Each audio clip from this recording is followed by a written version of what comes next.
श्री कृष्ण ने अभिमन्यु को क्यों नहीं बचाया। महाभारत की कथा सभी ने सुनी और देखी होगी और यह भी जानते होंगे कि महाभारत का युद्ध कैसे हुआ और किन के बीच हुआ, लेकिन बहुत ही कम लोग जानते होंगे कि महाभारत के युद्ध में भगवान श्री कृष्ण ने अर्जुन के पुत्र अभिमन्यु को क्यों नहीं बचाया था। दरअसल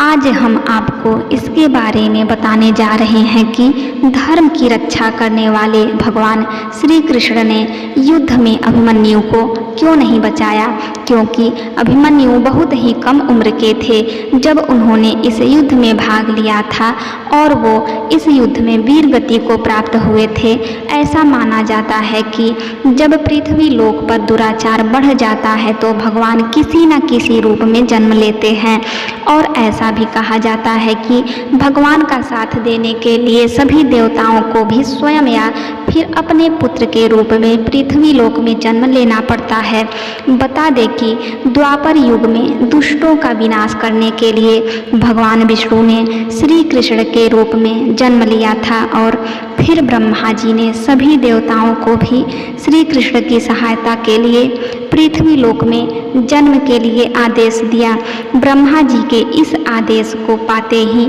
सभी देवता राजी हो गए, लेकिन चंद्रमा ने अपने पुत्र वर्चा को पृथ्वी लोक में अवतार लेने के बात को इनकार कर दिया और ब्रह्मा जी से कह दिया कि उनका पुत्र वर्चा पृथ्वी लोक में अवतार नहीं लेगा। लेकिन सभी देवताओं के दबाव और समझाने पर कि धर्म की रक्षा के लिए उन्हें यह कदम उठाना ही पड़ेगा और यह सिर्फ उनका कर्तव्य ही नहीं दायित्व भी है। देवताओं के दबाव के कारण चंद्रमा विवश हुए और उन्होंने सभी देवताओं के सामने एक शर्त रख दी। चंद्रमा ने यह शर्त रखी कि उनका पुत्र ज़्यादा दिनों तक पृथ्वी लोक पर नहीं रहेगा। इसके साथ ही उनका पुत्र भगवान श्री कृष्ण के मित्र के पुत्र अर्जुन के पुत्र अभिमन्यु के रूप में जन्म लेगा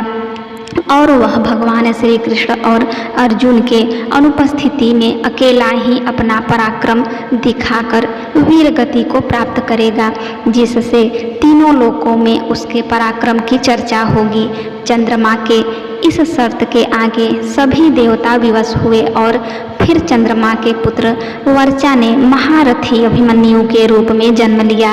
और फिर वो महाभारत के चक्रव्यूह में अपना पराक्रम दिखाते हुए अल्पायु में वीर गति को प्राप्त हुए। इस कारण ही श्री कृष्ण ने अभिमन्यु को नहीं बचाया था।